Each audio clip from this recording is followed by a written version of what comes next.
The majority of Americans believe that free speech should be restricted on college campuses. At least that's according to a recent poll by HuffPost and YouGov. Let me give you the details.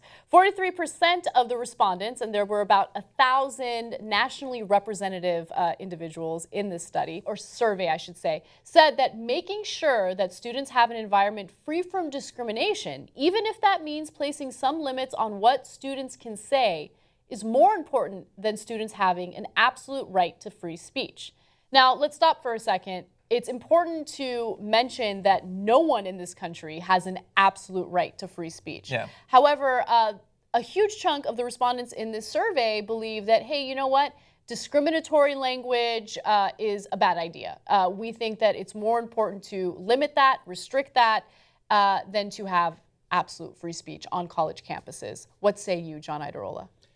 Yeah, I mean, I don't know what an absolute right to free speech would seem like. I mean, can I just stand in front of the lecture hall, in front of the teacher, and just scream? No, there's obviously going to be limitations, and I'm extremely frustrated with both people who want more free speech and people who want less free speech. I find both of them insufferable at this point because people refuse to accept what free speech actually, like when we say we have a right to free speech, it has nothing to do with any of this. None of this, whether less or more, it has nothing to do with what colleges do. It only has to do with the government being barred from cutting down on your ability to express yourself in certain ways. So it depends. It depends on which type of college campus you're talking about. Yeah, so it could be a government-run college, I suppose. So if it's a state school, you know, there are certain First Amendment protections that the students have because those are essentially government employees, right? When you're in a private institution, it's a little different, which is why we've done stories of private schools, whether it's a grade school or a college, you know, limiting the free expression of its employees or its students, and it's actually okay for them to do that because it's a private college campus. Yeah, they can totally do that. Right. A lot of people think that they're referencing the Constitution when they talk about free speech, but what they're really doing is they're saying that generally, as Americans and as most people around the world, we value the ability of people to express themselves in words and in other ways. And so they don't like when people try to stop that. And if I were to say right now that you shouldn't be able to do that, they would tell me to stop saying that, which I find to be ironic because they're cutting down on my free speech. Right, right. But no, like, yes, students should be able to demonstrate and protest and publish things that they want, and teachers should generally be free to publish what they want and say what they want and tweet what they want. I think that we should all be able to agree on that, but obviously there are certain things that you can't do. Right, so my stance on this I think is pretty clear, but I want to just give you more detail into that. I think that free speech is incredibly important on a college campus because it's supposed to be this free marketplace of ideas where people are not afraid to share what their ideas are, even if their ideas might be a little offensive. Now, at the same time, you don't want your language to hinder someone else from sharing their ideas, right? So if you're on a college campus that allows you to say really terrible discriminatory things about minorities, well then those minorities are already at a disadvantage because they're being deterred or discouraged from sharing their ideas, right? They're put in a hostile environment where they're unable to do what college students are supposed to do. So there was a similar survey done a few weeks back, and we talked about it. And that survey wasn't as specific. It didn't talk specifically about discrimination or, you know, offensive race-related language. But this does. This specifically talks about discriminatory language. And I think that that should be limited to some extent on a college campus. But it does become a slippery slope. Like, how do you define what is and isn't discriminatory? Yeah, or what is and isn't speech. I mean, there are definitely universities where, I mean, people, like, this obviously goes beyond it, but there's universities in Texas where people have thrown bleach balloons at minority students. There's places where they hang nooses around statues. Yeah. That is technically expression. I have little interest in you being able to do it, especially because it's not your property. Like, all rights. You have rights to do a lot of whatever you want on your own property, but you can't just set off a bunch of toxic fumes that then drift over into other people's property. Your expression of your rights is not allowed to infringe on other people's.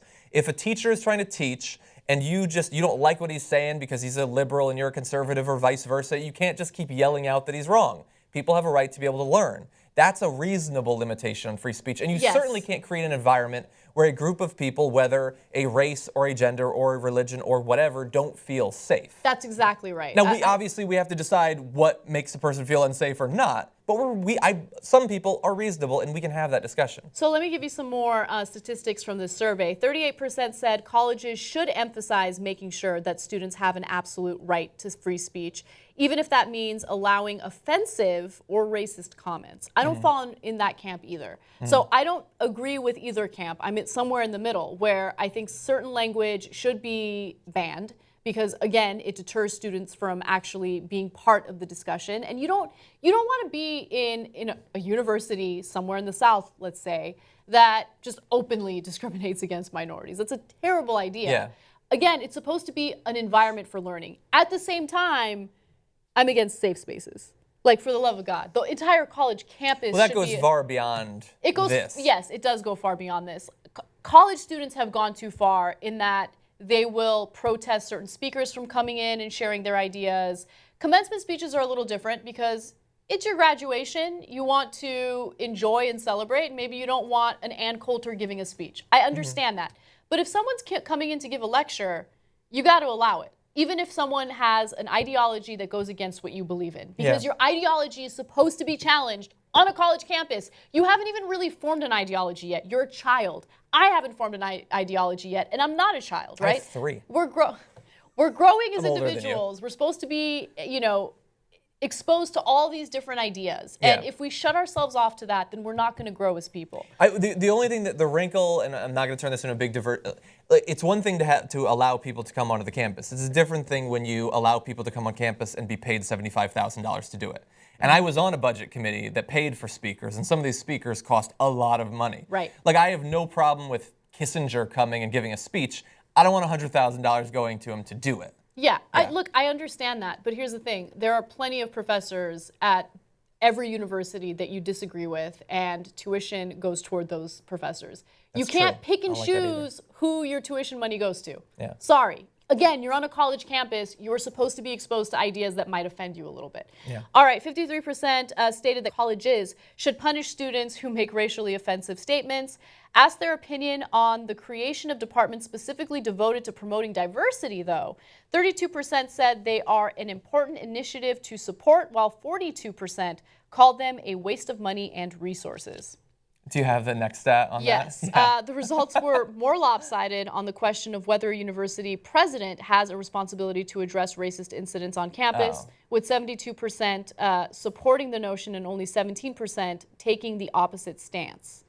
Yeah, well, I mean, that I think makes sense. Yeah. They're supposed to be the leader, and a lot of what college presidents do is simply go around and raise money for the university, but they should do more than that. And they are the biggest representative for this university. They are responsible for the well-being of the students and the faculty there and the people that work there. And so, yeah, of course they should make statements. Yeah, absolutely. Yeah. And sometimes be forced down when they have had years to address problems and complaints of students and they haven't done so.